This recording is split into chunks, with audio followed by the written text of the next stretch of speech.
मित्रों, आज की इस मैराथन क्लास में हम सेमेस्टर फर्स्ट पॉलिटिकल साइंस के सारे इंपॉर्टेंट क्वेश्चंस और आंसर एक ही क्लास में पूरे करने वाले हैं। राजनीति की सिर्फ ये एक मैराथन क्लास और आपका राजनीति विज्ञान एकदम क्लियर। सिलेबस क्लास में पाठ्यक्रम और 5 रेगुलर क्लास को अच्छे से समझने के बाद अब बारी आती है बहुविकल्पीय प्रश्नों की। बेस्ट नोट्स और बेस्ट तैयारी के लिए आपका अपना स्टडी मित्र मित्राध्याय क्लासेस। ऑनलाइन मित्रों, स्वागत है आपका अपने स्टडी मित्र मित्राध्याय क्लासेस में। तो आज हम शुरू करने जा रहे हैं सेमेस्टर फर्स्ट पॉलिटिकल साइंस की एक मैराथन क्लास, राजनीति विज्ञान की। इस मैराथन क्लास में हम पूरे एमसीक्यूज को आसान भाषा में समझने वाले हैं ताकि आपकी तैयारी मजबूत हो सके। और आज इस क्लास में आपका पूरा ध्यान देखना है। अगर आप सच में अच्छे नंबर लाना चाहते हैं तो मन लगाकर इस क्लास को अटेंड कर लेना और वीडियो को पूरा देखना। वीडियो को लाइक करना, शेयर करना और अपने दोस्तों के साथ शेयर करना मत भूलना। तो चलिए शुरू करते हैं आज की क्लास। सभी नोट्स और एमसीक्यूज और फिल इन द ब्लैंक आपको हमारे ऐप में मिल जाएंगे। तो बस ऐप को डाउनलोड करें, कोर्स खरीदें और अपने शॉर्ट नोट्स की तैयारी करें। लिंक आपको वीडियो के डिस्क्रिप्शन और पिन कमेंट में मिल जाएगा। और जैसा कि आप जानते हैं, इससे पहले हमने इस विषय की 5 रेगुलर क्लासेस भी कंप्लीट कर लिए हैं। अगर आपने वो नहीं देखी है तो सबसे पहले वे जरूर देख लें। वो आपको हमारे चैनल की प्लेलिस्ट में मिल जाएगी, क्योंकि उन 5 क्लासों में हमने हर टॉपिक को एकदम बेसिक तरीके से समझा है, जबकि इस मैराथन क्लास में हमने खास तौर पर एमसीक्यूज और रिक्त स्थान देखने वाले हैं। तो चलिए अब शुरू करते हैं आज की महा मैराथन क्लास। तो चलिए फटाफट से अपन सारे एमसीक्यूज भी देख लेते हैं और लास्ट तक जुड़े रहिए, क्योंकि लास्ट में बहुत इंपॉर्टेंट बात भी बताने वाली हूँ, क्वेश्चन भी। तो चलिए अब पहला प्रश्न देखते हैं। पहला प्रश्न है, राजनीति विज्ञान शब्द की उत्पत्ति किस भाषा से मानी जाती है? इसके ऑप्शन है लैटिन, संस्कृत, ग्रीक और फ्रेंच, जिसका सही उत्तर है ग्रीक। इसकी व्याख्या है, पॉलिटिक्स शब्द ग्रीक भाषा के पोलिस से बना है, जिसका अर्थ है नगर राज्य। यूनानी नगर राज्यों में शासन से जुड़ी गतिविधियों को पॉलिटिक्स कहा जाता है। नेक्स्ट क्वेश्चन है, राजनीति विज्ञान का आरंभ और अंत राज्य के साथ ही होता है, यह कथन किसका है? तो इसके ऑप्शन है सीले, J.W. गार्नर, लीकॉक और पॉल जेनेट। तो इसका सही उत्तर है J.W. गार्नर। अब इसकी व्याख्या है, गार्नर ने राजनीति विज्ञान को राज्य के अध्ययन के रूप में परिभाषित किया। परंपरागत दृष्टिकोण में राज्य को राजनीति विज्ञान का केंद्र माना गया। नेक्स्ट है, राजनीति शास्त्र से संबंधित अध्ययन, यह परिभाषा किस विद्वान ने दी? तो इसके ऑप्शन है विलोबी, गेटेल, लीकॉक और ब्लेसली। तो इसका सही उत्तर है लीकॉक। अब इसकी व्याख्या देखते हैं। लीकॉक के अनुसार राजनीति विज्ञान का मुख्य विषय सरकार है। इस दृष्टिकोण में शासन प्रणाली और प्रशासनिक ढांचे पर विशेष बल दिया गया।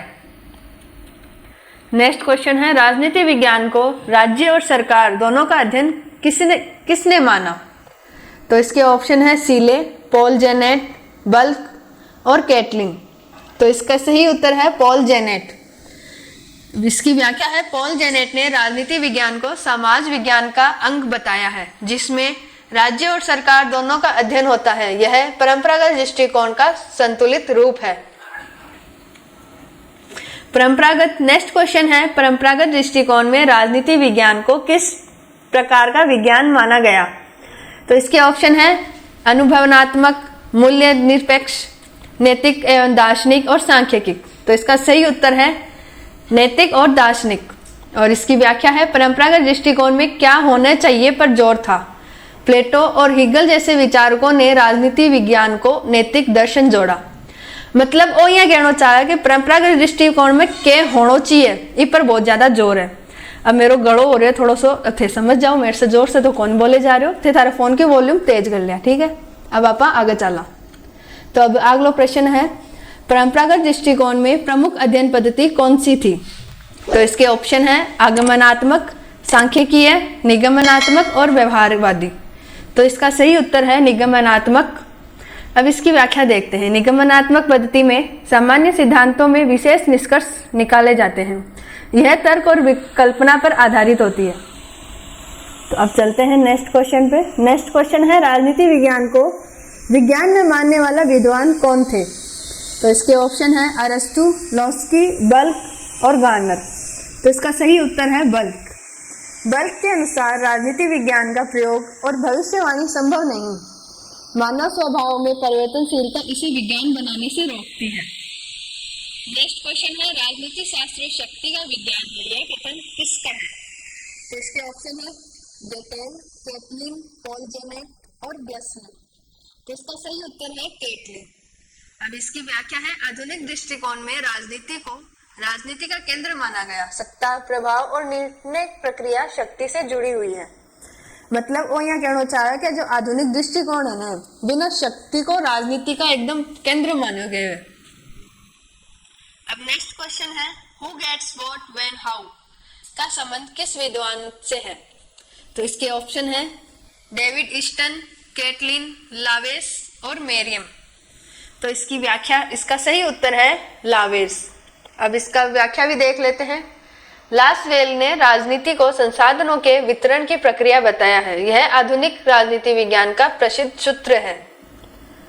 नेक्स्ट क्वेश्चन है निर्णय प्रक्रिया को राजनीति विज्ञान का केंद्र किसने माना है? तो इसके ऑप्शन है David Easton, Herbert Simon, Almond और पॉल ब्लेन। तो इसका सही उत्तर है हर्बर्ट साइमन। तो इसकी व्याख्या है हर्बर्ट साइमन के अनुसार राजनीति विज्ञान निर्णय निर्माण और उसके कारकों का अध्ययन है। प्रशासनिक अध्ययन में भी यह विचार महत्वपूर्ण माना जाता है। नेक्स्ट क्वेश्चन है राजनीति व्यवस्था सिद्धांत के प्रमुख समर्थक कौन है? तो इसका सही उत्तर है आमंड और ईस्टन। तो इसकी व्याख्या देखते हैं। ईस्टन ने राजनीति व्यवस्था को इनपुट आउटपुट मॉडल के रूप में समझाया है। इसमें समाज और राजनीति को एक समग्र प्रणाली माना है। मतलब वो यह कहना चाहकर जहाँ कंप्यूटर में इनपुट आउटपुट मॉडल होवे ना, वे राजनीति जो व्यवस्था हो ना, में भी इनपुट आउटपुट मॉडल होवे और इनमें समाज और राजनीति ने एक समग्र प्रणाली मानो जी। तो चलो अब अपन नेक्स्ट क्वेश्चन देखा। नेक्स्ट क्वेश्चन है आधुनिक दृष्टिकोण की प्रमुख विशेषताएं क्या है? तो इसका सही उत्तर है अनुभवनात्मकता। अब इसकी व्याख्या देखते हैं। आधुनिक दृष्टिकोण तथ्य, प्रेक्षक और आंकड़ों पर आधारित है। इसमें वैज्ञानिक दृष्टिकोण का प्रयोग किया जाता है। नेक्स्ट क्वेश्चन है वैल्यू न्यूट्रलिटी का संबंध किस दृष्टिकोण से है? तो जिसका सही उत्तर है आधुनिक। अब इसकी व्याख्या देखते हैं। आधुनिक राजनीति विज्ञान में शोधकर्ता अपने व्यक्तिगत मूल्यों से अलग रहकर अध्ययन करता है। इसका उद्देश्य वस्तुनिष्ठ निष्कर्ष निकालना है। नेक्स्ट क्वेश्चन है व्यवहारवाद के प्रवर्तक कौन माने जाते हैं? तो इसका क्वेश्चन है Charles Merriam and David Easton. अब इसकी व्याख्या देखते हैं। व्यवहारवाद में राजनीति व्यवहार को मापनीय तथ्यों के आधार पर अध्ययन किया जाता है। यह आधुनिक राजनीति विज्ञान की प्रमुख प्रवृत्ति है। नेक्स्ट क्वेश्चन है परंपरागत और आधुनिक दृष्टिकोण में मुख्य अंतर किस आधार पर है? तो इसका उत्तर है विषय और पद्धति। अब इसकी व्याख्या भी देखते हैं। परंपरागत दृष्टिकोण राज्य और आदर्शों पर केंद्रित है, जबकि आधुनिक दृष्टिकोण व्यवहार और शक्ति पर। यही दोनों पर मूलभूत अंतर है। नेक्स्ट क्वेश्चन है इतिहास जड़ है, राजनीति विज्ञान फल है। यह कथन किसका है? तो इसका उत्तर है सीले। इसकी व्याख्या है सीले के अनुसार राजनीति को समझने के लिए इतिहास का ज्ञान आवश्यक है। ऐतिहासिक घटनाएं राजनीति संस्थाओं की पृष्ठभूमि बनती है। नेक्स्ट क्वेश्चन है अर्थशास्त्र आधार है, राजनीति उपढांचा है। तो यह विचार किसका है? तो इसका उत्तर है मार्क्स का। मार्क्स के अनुसार आर्थिक संरचना राजनीति को प्रभावित करती है। आर्थिक परिवर्तन से राजनीति परिवर्तन उत्पन्न होता है।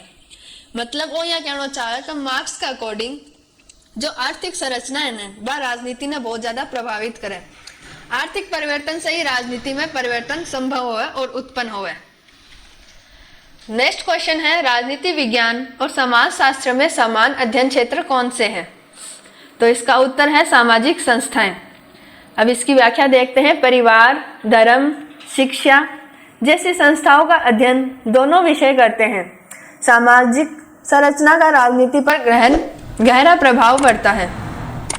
नेक्स्ट क्वेश्चन है परंपरागत दृष्टिकोण में किस पर अधिक जोर दिया गया? तो इसका सही उत्तर है औपचारिक संस्थाएं। परंपरागत अध्ययन राज्य सरकार और कानून जैसी औपचारिक संस्थाओं पर केंद्रित था। जन व्यवहार को कम महत्व दिया गया। मतलब परंपरागत अध्ययन राज्य सरकार और कानून ने बहुत ज्यादा औपचारिक जो संस्थाएं ने बन बहुत ज्यादा केंद्र पर रखो गयो। नेक्स्ट क्वेश्चन है आधुनिक राजनीति विज्ञान को अधिक वैज्ञानिक क्यों माना जाता है? तो इसका सही उत्तर है अनुभव और माप के कारण। आधुनिक राजनीति में प्रेक्षक परीक्षण और आंकड़ों का प्रयोग होता है। इससे निष्कर्ष अधिक वस्तुनिष्ठ और विश्वसनीय बनता है। तो अगर आप सभी को इस सारे सब्जेक्ट्स में महत्वपूर्ण क्वेश्चंस और अगर आपको पीडीएफ नोट्स और बहुत सारे आपको चाहिए स्टडी मटेरियल, तो आप मित्रा रहेगा ऐप डाउनलोड करें और अपनी स्टडी को अलग लेवल पर लेके जाएं। फ्री टेस्ट भी आपके लिए हमने उपलब्ध करवा दिए हैं, तो फटाफट से ऐप को डाउनलोड कीजिए और उसके नोट्स वगैरह देखिए और फटाफट से। अब नेक्स्ट क्वेश्चन है राज्य की उत्पत्ति का सबसे प्राचीन सिद्धांत कौन कौन सा है? तो इसमें है देवीय उत्पत्ति सिद्धांत। अब इसकी व्याख्या है देवीय सिद्धांत के अनुसार राज्य ईश्वर की देन है, मानव की रचना नहीं। इस सिद्धांत में राजा को ईश्वर का प्रतिनिधि माना गया, जिससे निरंकुशता राज्य सत्ता को वैधता मिली। मतलब वो है कि जो देवीय सिद्धांत है वो ईश्वर की देन है, मानव की रचना को नहीं। नेक्स्ट क्वेश्चन है देवीय सिद्धांत के अनुसार राजा किसके प्रति उत्तरदायी होता है? तो इसका उत्तर है ईश्वर के प्रति। इस सिद्धांत में राजा को ईश्वर का प्रतिनिधि माना गया, इसलिए वह जनता या कानून के प्रति नहीं बल्कि केवल ईश्वर के प्रति उत्तरदायी होता है। नेक्स्ट क्वेश्चन है राज्य मानवीय संस्था है, यह विचार किस सिद्धांत से संबंधित है? तो इसका उत्तर है सामाजिक समझौता सिद्धांत। अब इसकी व्याख्या देखते हैं। सामाजिक समझौता सिद्धांत राज्य को मानवों के आपसी समझौते का परिणाम मानते हैं। यह देवीय सिद्धांत के पूर्णतः विरोध में है। मतलब वो यहाँ कहना चाहे जो सामाजिक समझौता सिद्धांत है ना, वे राज्य में जो लेवा है ना राज्य वे आपसी समझौता से कर सके।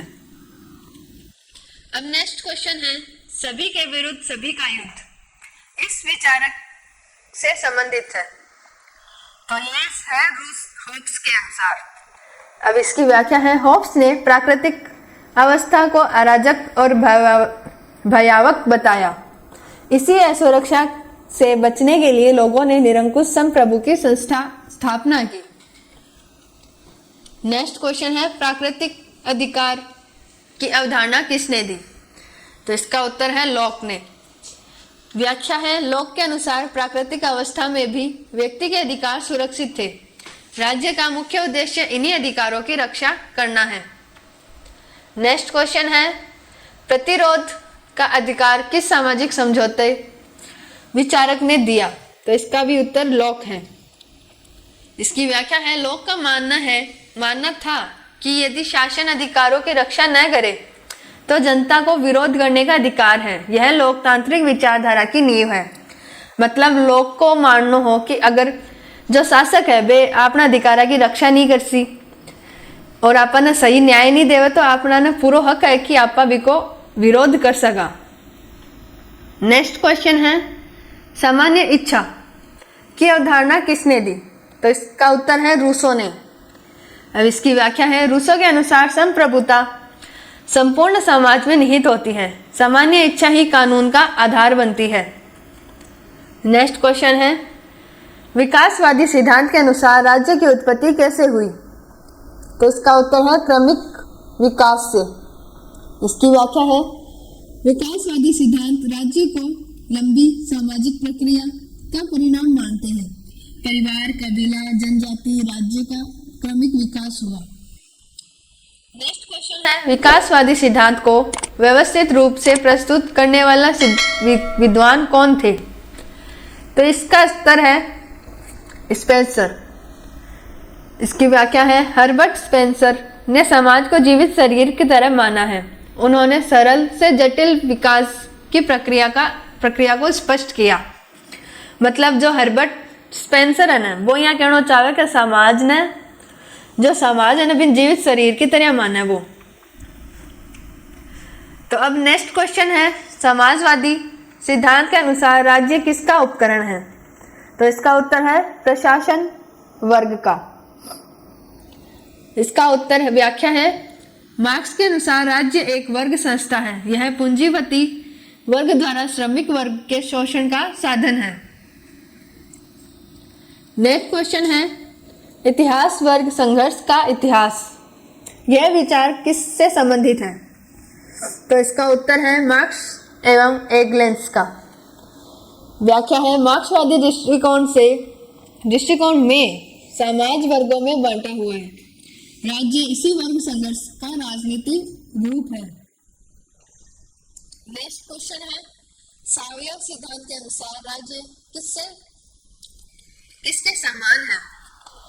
तो इसका उत्तर है जीवित शरीर। व्याख्या है, सावयव सिद्धांत राज्य को जीवित शरीर की तरह मानता है। राज्य के अंग शरीर के अंगों की तरह परस्पर निर्भर होते हैं। मतलब ओ कि सावयव से जो सिद्धांत है ना, वो राज्य ने जीवित शरीर की तरह माने। वो जी आप शरीर का बड़ा सारा अंग है ना, भी यही राज्य का बड़ा सारा अंग है जो एक दूसरे पर निर्भर रहे। तो चलो अब चला नेक्स्ट क्वेश्चन की तरफ। नेक्स्ट क्वेश्चन है, सावयव सिद्धांत का व्यक्तिवादी रूप किसने प्रस्तुत किया? तो इसका उत्तर है स्पेंसर ने। व्याख्या है, स्पेंसर ने व्यक्ति की स्वतंत्रता पर बल दिया। उसके अनुसार समाज के सदस्य चेतन होते हैं, शरीर के अंग की तरह निर्जीव नहीं। नेक्स्ट क्वेश्चन है, लोक कल्याणकारी राज्य का मुख्य उद्देश्य क्या है? तो इसका उत्तर है नागरिकों का कल्याण। लोक कल्याणकारी राज्य नागरिकों के सामाजिक और आर्थिक कल्याण पर जोर देते हैं। शिक्षा, स्वास्थ्य और सामाजिक सुरक्षा इनके प्रमुख कार्य हैं। मतलब ओ कि जो लोक कल्याणकारी राज्य है ना, वे नागरिका ने सामाजिक आर्थिक रूप से कल्याण पर ज्यादा जोर देवे। ठीक है, आगे समझ में चलो, अब आगे चला। नेक्स्ट क्वेश्चन है, भारत में लोक कल्याणकारी राज्य की अवधारणा किसमें निहित है? तो एक सही उत्तर है नीति निर्देशक सिद्धांत। अब इसकी व्याख्या देखते हैं। भारतीय सिद्धांत के अनुसार अनुच्छेद 38 से 51 राज्य को लोक कल्याणकारी बनाने का मार्गदर्शन करते हैं। ये राज्य की नीतियों के आधार हैं। नेक्स्ट क्वेश्चन है, संप्रभुता का शाब्दिक अर्थ क्या है? तो इसका उत्तर है सर्वोच्च शक्ति। संप्रभुता राज्य की सर्वोच्च, असीमित और अंतिम शक्ति है। इसके विरुद्ध राज्य के भीतर कोई अपील नहीं होती। मतलब योग की जो संप्रभुता राज्य है ना, वो सर्वोच्च होवे, असीमित होवे और एकदम जो बोले ना नेक्स्ट लेवल की शक्ति, लास्ट शक्ति बाई है। तो अब नेक्स्ट क्वेश्चन है, संप्रभुता की कौन सी विशेषताएं इसे विभाजित होने से रोकती हैं? तो इसका सही उत्तर है अविभाज्यता। अब इसकी व्याख्या है, अविभाज्यता का अर्थ है संप्रभुता एक अखंड शक्ति है, इसे बांटने से राज्य की सर्वोच्चता नष्ट हो जाती है। नेक्स्ट क्वेश्चन है, एकत्ववादी संप्रभुता सिद्धांत के प्रमुख प्रतिपादक कौन थे? इसका उत्तर है जीन बांदो। इसकी व्याख्या है, जीन बांदो ने संप्रभुता को सर्वोच्च और असीमित शक्ति बताया। उन्होंने राजा को संप्रभु माना। मतलब जो जीन बांदो ने वो संप्रभुता ने सर्वोच्च और असीमित शक्ति मानतो। नेक्स्ट क्वेश्चन है, बहुलवादी सिद्धांत किस बात पर बल देता है? तो इसका सही उत्तर है सत्ता का विकेंद्रीकरण। और इसकी व्याख्या देखते हैं। बहुलवादी सिद्धांत के अनुसार समाज में अनेक समूह शक्तिशाली होते हैं, राज्य केवल एक समूह है, सर्वोच्च नहीं। नेक्स्ट क्वेश्चन है, बहुलवादी संप्रभुता सिद्धांत के प्रमुख व्याख्याकार कौन है? तो इसका सही उत्तर है लास्की। इसकी व्याख्या है, लास्की ने राज्य की सीमित भूमिका पर जोर दिया। उन्होंने लोकतंत्र, विकेंद्रीकरण और समूहों की स्वतंत्रता का समर्थन नहीं किया। मतलब योग की लास्की जो होना वो राज्य की सीमित भूमिका पर ज्यादा जोर देते हो। ठीक है, आ गया समझ में? आज शिवरात्रि है तो थान सभी ने, थाने और थारा पूरा परिवार ने हैप्पी महाशिवरात्रि, बहुत सारे स्वागत, थाने बहुत शुभकामना शिवरात्रि की। और बताओ थे से व्रत करे होगे? अरे व्रत तो करी शो, थारो पेपर जो आ रहे है काल, तो बोला ना शिवरात्रि हर दिन मतलब सोवा को नहीं, तो थे सोया मत, थे करे थारा पेपर की तैयारी, क्योंकि थारा पेपर भी तो है परसों, ए सॉरी काल ही तो है, हाँ काल। तो चलो अब फिर फटाफट से देखा आपा। अब नेक्स्ट क्वेश्चन है, व्यवहारवाद का मुख्य जोर किस पर होता है? तो इसका सही उत्तर है मानव के राजनीति व्यवहार पर। इसकी व्याख्या है, व्यवहारवाद राजनीति विज्ञान में व्यक्ति के वास्तविक और बाह्य व्यवहार का अध्ययन करता है। यह परंपरागत, संस्थागत और अध्ययन के स्थान पर, अनुभव और प्रेक्षण पर आधारित है। नेक्स्ट क्वेश्चन है, व्यवहारवाद का उदय मुख्यतः किस युद्ध के बाद हुआ? तो इसका सही उत्तर है द्वितीय विश्व युद्ध के बाद। द्वितीय विश्व युद्ध के बाद राजनीति विज्ञान को अधिक वैज्ञानिक बनाने की आवश्यकता महसूस हुई। इसी पृष्ठभूमि में व्यवहारवादी आंदोलन का विकास हुआ। मतलब जो दूसरा विश्व युद्ध होने भी के बाद राजनीति ने और ज्यादा वैज्ञानिक बनाना की बहुत ज्यादा क्या बोला जरूरत महसूस हुई। तो ठीक है, अब चलो नेक्स्ट क्वेश्चन है, व्यवहारवादी होश वास्तविक व्यक्ति पर ध्यान केंद्रित करती है, यह कथन किसका है? इसका सही उत्तर है ईस्टन का। अब इसकी व्याख्या भी देखते हैं। डेविड ईस्टन ने व्यवहारवाद को व्यक्ति केंद्रित अध्ययन बताया। इसका जोर राजनीतिक व्यवस्था और व्यवहार दोनों पर था। नेक्स्ट क्वेश्चन है, व्यवहारवाद की कौन सी विशेषता भविष्यवाणी से संबंधित है? तो इसका सही उत्तर है सामान्यीकरण। अब इसकी व्याख्या देखते हैं। सामान्यीकरण के माध्यम से व्यवहारवादी राजनीति व्यवहार में समानता खोजता है। इससे भविष्य के व्यवहार की भविष्यवाणी संभव मानी जाती है। मतलब ओ कि जो सामान्यीकरण होने भी के माध्यम से व्यवहारवादी राजनीति व्यवस्था में समानता ढूंढतो। ठीक है, अब चला नेक्स्ट क्वेश्चन है, प्रश्नावली और साक्षात्कार पद्धति किस दृष्टिकोण से संबंधित है? तो इसका सही उत्तर है व्यवहारवादी। तो अब इसकी व्याख्या देखते हैं। व्यवहारवाद में आधुनिक शोध तकनीकों का प्रयोग होता है। प्रश्नावली और साक्षात्कार अनुभवजन्य अध्ययन का प्रमुख साधन है। नेक्स्ट क्वेश्चन है, व्यवहारवाद की प्रमुख आलोचना क्या है? तो इसका सही उत्तर है केवल बाहरी व्यवहार पर जोर। व्यवहारवाद मानव व्यवहार के आंतरिक पक्षों की उपेक्षा करता है। इसी कारण इसे राजनीति को पूरी तरह समझने में अपूर्ण माना जाता है।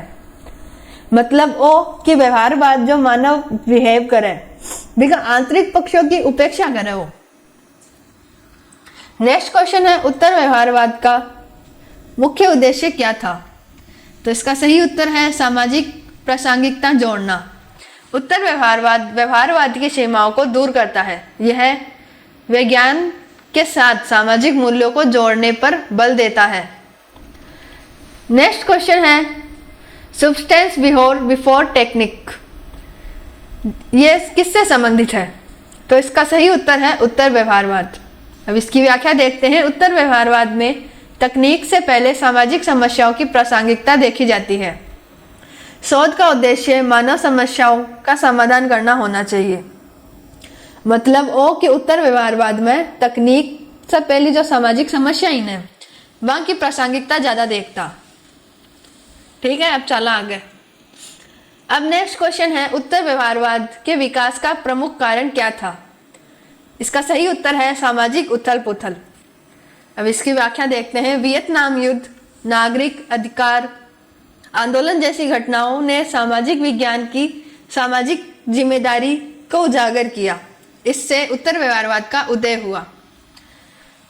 नेक्स्ट क्वेश्चन है, शक्ति का अर्थ किससे संबंधित है? इसका सही उत्तर है व्यवहार को नियंत्रण करने की शक्ति। दूसरों के व्यवहार को प्रभावित करने या नियंत्रित करने की क्षमता।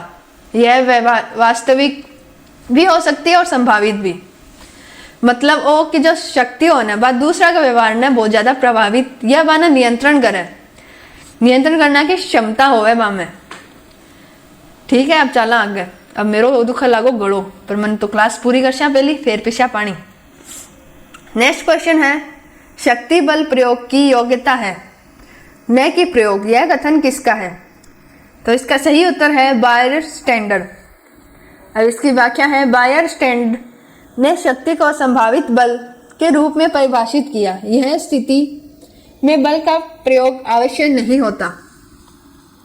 नेक्स्ट क्वेश्चन है, सत्ता का मुख्य आधार क्या होता है? तो इसका सही उत्तर है सहमति और वैधता।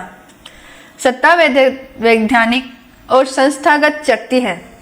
यह जनता की स्वीकृति और कानून पर आधारित होती है।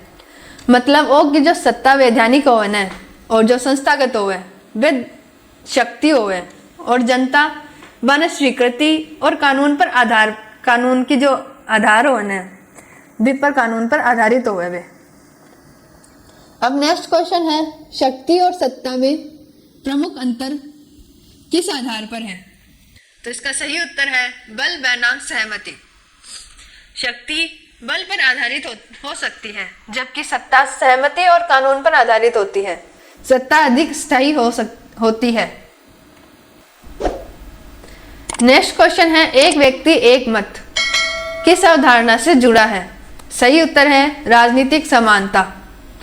राजनीतिक समानता का अर्थ है सभी नागरिकों को समान राजनीतिक अधिकार। सार्वभौमिक मताधिकार इसका प्रमुख उदाहरण है। मतलब वो यह कहना चाहे कि राजनीति में समानता को मतलब वही है कि सबने समान रूप से अधिकार मिले। नेक्स्ट क्वेश्चन है, वैधता का संबंध किससे है? तो इसका सही उत्तर है नैतिक औचित्य से। वैधता शासन को नैतिक आधार प्रदान करती है। जनता का विश्वास और स्वीकृति वैधता का मूल है। नेक्स्ट क्वेश्चन है, केवल शक्ति पर आधारित शासन कैसा है? तो इसका सही उत्तर है अल्पकालीन। व्याख्या इसकी है, शक्ति के साथ यदि वैधता न हो तो शासन टिकाऊ नहीं होता। दीर्घकालीन स्थिरता के लिए वैधता आवश्यक है। मतलब ओ कि शक्ति के साथ वैधता अगर नहीं होवे तो शासन क्या चालसी।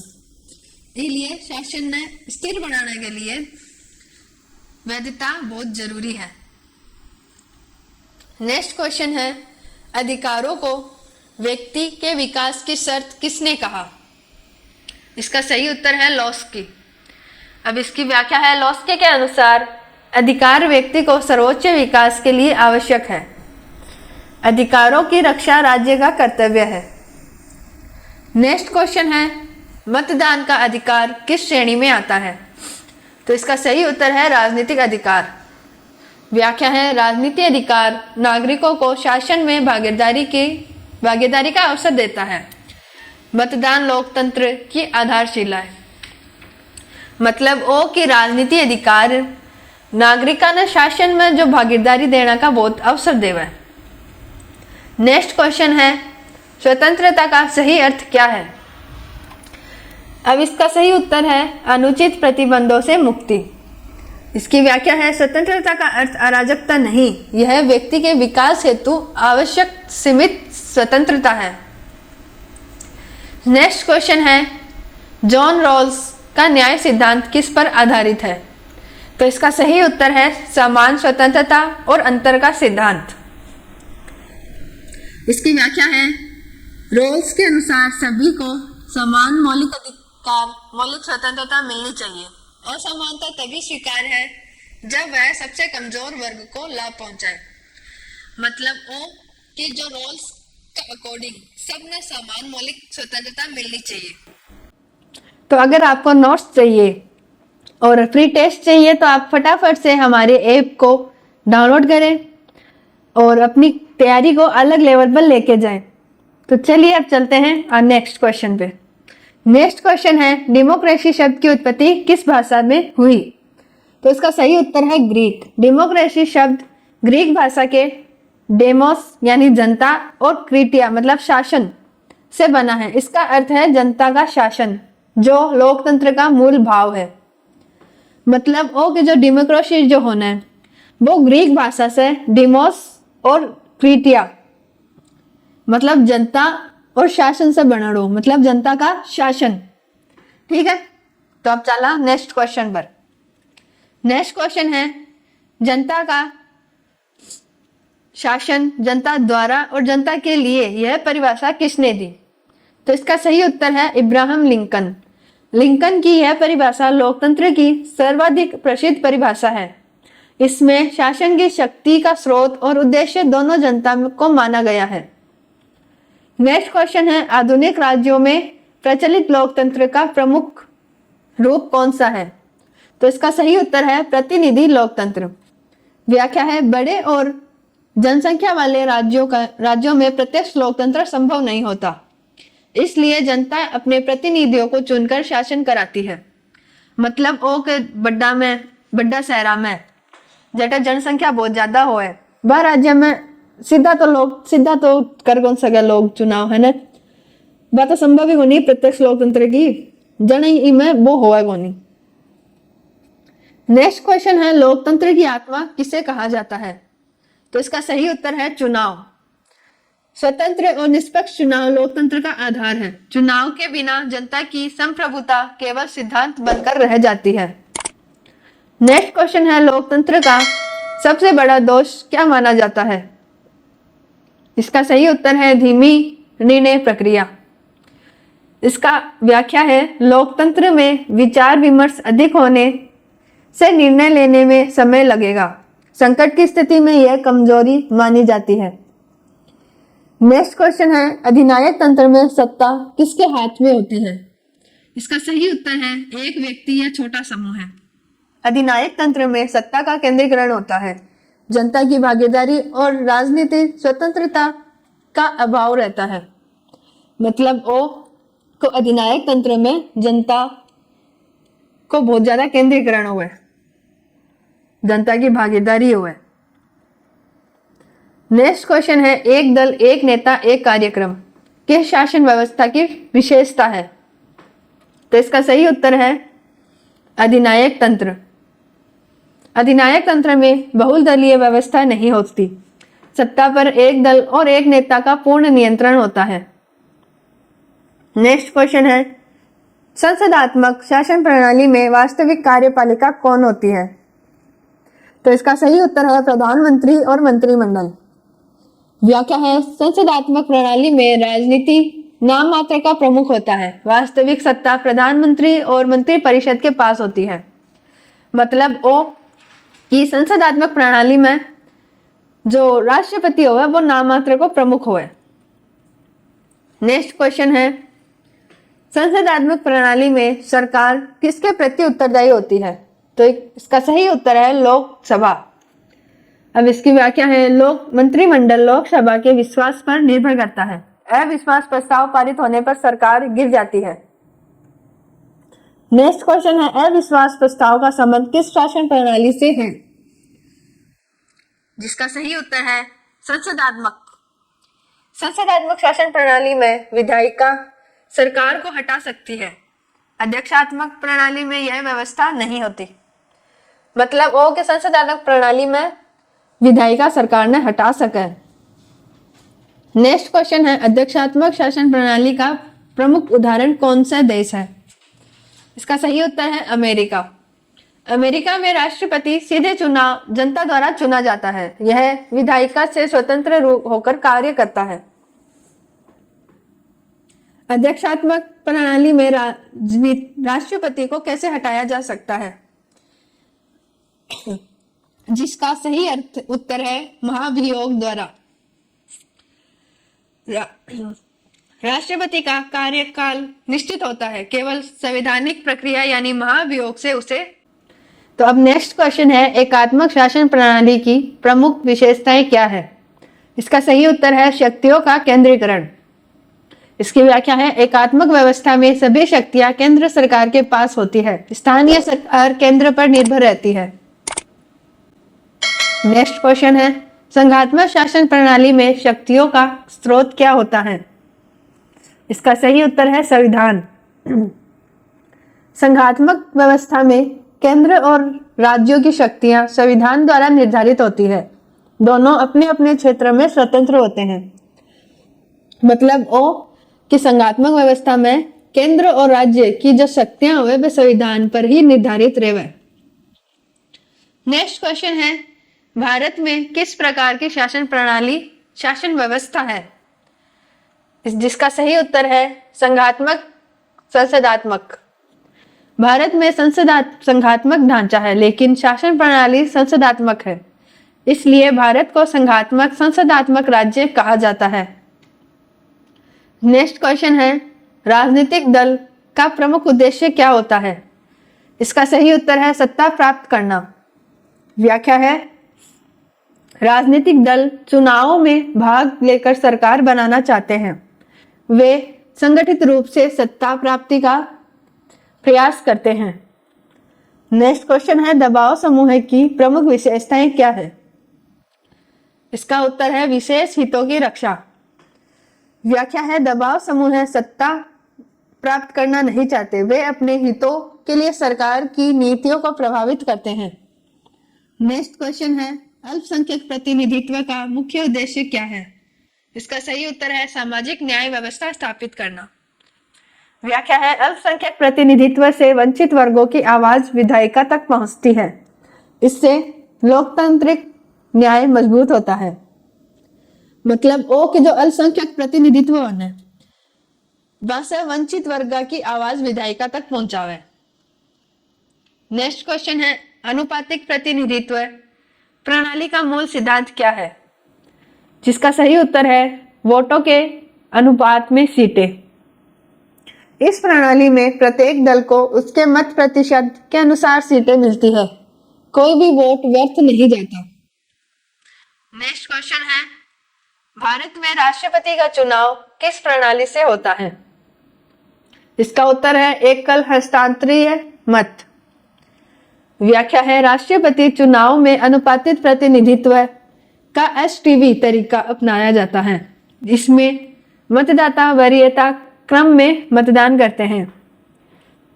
मतलब ओ कि राष्ट्रपति का चुनाव में अनुपातित प्रतिनिधित्व जिन्हें एसटीवी तरीका से अपनाया जावे। तो प्ले स्टोर पर जाकर मित्रोदय ऐप डाउनलोड करो और आप जो थारी तैयारी ने अलग लेवल पर लेकर जाओ। फ्री नोट्स हैं, फ्री टेस्ट है, नोट्स हैं और इससे पहली 5 सीरीज 5 क्लासेस में और 5 यूनिट्स आपकी क्लियर की हो गई है। तो अगर आपने वो क्लासेस नहीं देखी है तो फटाफट से पहले वो क्लासेस देखें। उस क्लास में हमने बेसिक तरीके से पूरी जो आपकी यूनिट है पूरी किताब को एकदम बारीक तरीके से समझा है, हर यूनिट को एकदम बारीक तरीके से समझा है। तो चलिए अब फटाफट से आगे की क्वेश्चंस को भी देखते हैं। नेक्स्ट क्वेश्चन है, भारतीय शासन व्यवस्था में सरकार के कितने प्रमुख अंग हैं? जिसका सही उत्तर है 3। व्याख्या है, भारतीय संविधान में सरकार के 3 अंग विधायिका, कार्यपालिका और न्यायपालिका माने गए। यह विभाजन सत्ता के केंद्रीकरण को रोकता है और लोकतंत्र की रक्षा करता है। नेक्स्ट क्वेश्चन है, कानून बनाने का प्रमुख कार्य किस अंग का होता है? इसका सही उत्तर है विधायिका। व्याख्या है, विधायिका का मुख्य कार्य कानून निर्माण है। संसद और राज्य विधानमंडल इसी कार्य के लिए गठित किए गए हैं। विधायिका द्वारा बनाए गए कानूनों को लागू करने का कार्य कौन करता है? इसका सही उत्तर है कार्यपालिका। व्याख्या है, कार्यपालिका कानून का क्रियान्वयन करती है। प्रधानमंत्री और मंत्रिपरिषद वास्तविक प्रशासनिक कार्य संभालते हैं। नेक्स्ट क्वेश्चन है, संविधान की व्याख्या और कानूनों की संवैधानिकता की जांच कौन करता है? इसका सही उत्तर है न्यायपालिका। न्यायपालिका संविधान की रक्षक होती है। न्यायिक समीक्षा के माध्यम से वह असंवैधानिक कानून को निरस्त कर देती है। नेक्स्ट क्वेश्चन है, शक्ति प्रतिकरण सिद्धांत के प्रवर्तक कौन थे? इसका सही उत्तर है मॉन्टेक्यू। मॉन्टेक्यू ने द स्पिरिट ऑफ लॉ में शक्ति प्रतिकरण सिद्धांत प्रतिपादित किया। इसका उद्देश्य निरंकुशता को रोकना है। नेक्स्ट क्वेश्चन है, भारत में शक्ति प्रतिकरण का स्वरूप कैसा है? इसका उत्तर है आंशिक व्यवहारिक या व्यवहारिक। व्याख्या है भारतीय संविधान में शक्ति प्रतिकरण का स्पष्ट उल्लेख नहीं है, फिर भी व्यवहार में नियंत्रण और संतुलन की व्यवस्था मौजूद है।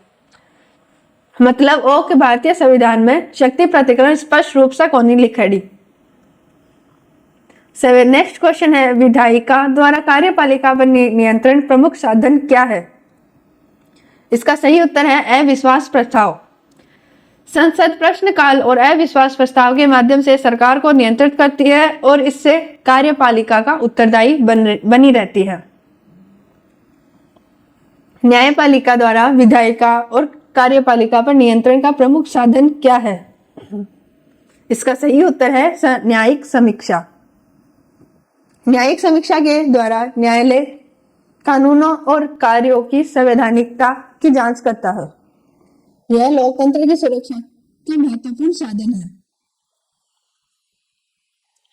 नेक्स्ट क्वेश्चन है गुड गवर्नेंस का मुख्य उद्देश्य क्या होता है? इसका सही उत्तर है पारदर्शी और जवाबदेह शासन। सुशासन का लक्ष्य नागरिक केंद्रित प्रशासन है।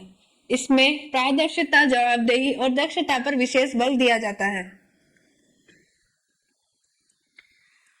सुशासन का कौन सा सिद्धांत नागरिकों की भागीदारी पर बल देता है? इसका सही उत्तर है भागीदारी।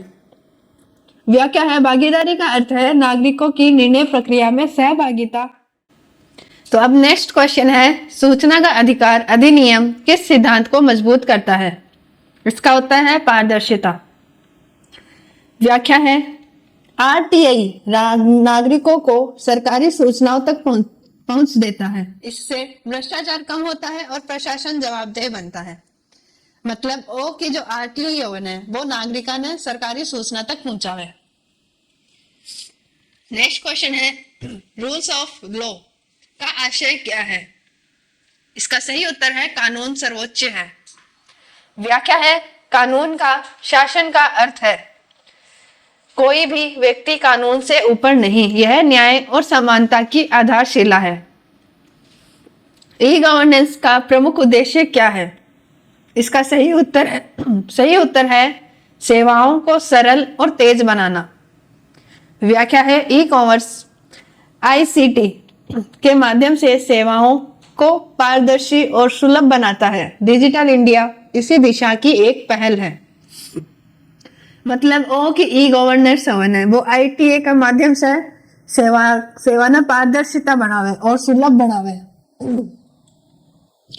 नेक्स्ट क्वेश्चन है डिजी लॉकर किससे संबंधित है? इसका सही उत्तर है डिजिटल दस्तावेज संग्रह। डिजिटल लॉकर नागरिकों को सरकारी दस्तावेज डिजिटल रूप में सुरक्षित रखने की सुविधा देता है। इससे कागज रहित प्रशासन को बढ़ावा मिलता है। नेक्स्ट क्वेश्चन है सुशासन का कौन सा सिद्धांत वंचित वर्गों पर विशेष ध्यान देता है? इसका सही उत्तर है समानता। समानता का सिद्धांत सभी नागरिकों को समान अवसर देने पर बल देता है। वंचित वर्गों को विशेष महत्व या विशेष सहायता इसी का हिस्सा है। मतलब वो के जो समानता का सिद्धांत है वो सारे नागरिकों में इक्वल रखे, सबने समान अवसर देवे और ज्यादा जो कोई रहेगा सबने इक्वल सम्मान मिले और सारा अधिकार भी। नेक्स्ट क्वेश्चन है विश्वव्यापीकरण का अर्थ क्या है? इसका सही उत्तर है देशों की अर्थव्यवस्थाओं का आपसी जुड़ाव। विश्वव्यापीकरण में व्याख्या निवेश, व्यापार, निवेश और तकनीक का अंतर्राष्ट्रीय प्रभाव शामिल है। इससे राष्ट्रीय सीमाओं का प्रभाव कम होता है। नेक्स्ट क्वेश्चन है विश्वव्यापीकरण का भारतीय शासन पर एक सकारात्मक प्रभाव क्या है? इसका सही उत्तर है तकनीकी और प्रशासनिक सुधार। व्याख्या है वैश्वीकरण से ई गवर्नेंस और तकनीक नवाचार को बढ़ावा मिला। प्रशासन अधिक पारदर्शी और दक्ष बना। मतलब ओ कि वैश्वीकरण से ई गवर्नेंस ने और तकनीक नवाचार ने बढ़ावो मिलो। नेक्स्ट क्वेश्चन है 73वें और 74वां संविधान संशोधन किससे संबंधित है? इसका सही उत्तर है स्थानीय स्वशासन। इन संसाधनों से पंचायती राज और नगर निकायों को संवैधानिक मान्यता मिली। इससे केंद्रीकरण और जन भागीदारी बढ़ी। नेक्स्ट क्वेश्चन है, सुशासन की सबसे बड़ी चुनौती क्या मानी जाती है? इसका सही उत्तर है डिजिटल विभाजन। व्याख्या है, ग्रामीण और शहरी क्षेत्रों में तकनीकी अंतर सुशासन में बाधा बनता है। डिजिटल साक्षरता इसका समाधान है।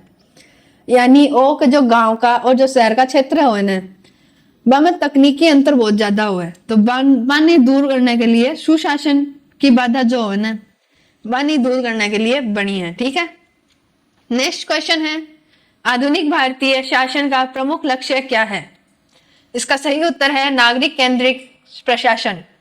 व्याख्या है, आधुनिक शासन व्यवस्था नागरिकों की जरूरतों को केंद्र में रखती है। पारदर्शिता, जवाबदेही और सहभागिता इसका आधार है।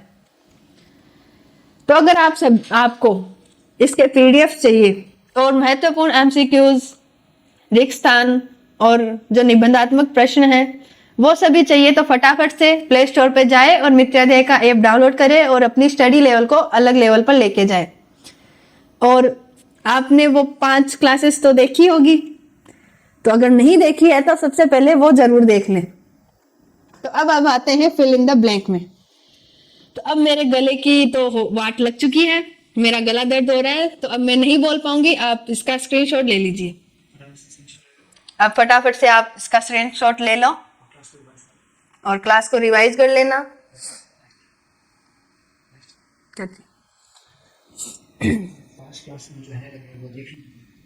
जो 5 रेगुलर क्लासेस है उनको देख लेना, और किन किन दिन देखिए ये कमेंट करके जरूर बताना। कैसी लगी आपको ये भी जरूर बताना। और ये जो महत्वपूर्ण रिक्त स्थान है, एमसीक्यूज भी बन सकते हैं इनका, तो इनको आप ध्यान से देखना और पढ़ भी लेना। ऐसे नहीं कि सिर्फ एक बार आंखों से निकालने, उनको अच्छे से देखना। तो अब आप फटाफट से स्क्रीनशॉट ले लीजिए, मेरे को भी अब पानी पीना है। अब ले लिया आपने स्क्रीनशॉट, तो चलिए चलते हैं। अब मिलते हैं नेक्स्ट वीडियो में, तब तक के लिए जुड़े रहिए मित्राध्याय क्लासेस के साथ। आपका अपना स्टडी मित्र, सेम टाइम सेम जगह मिलते हैं, नए सिलेबस के साथ, नए सब्जेक्ट्स के साथ, नए सेमेस्टर में। धन्यवाद और आप सभी को महाशिवरात्रि की एक बार फिर से हार्दिक शुभ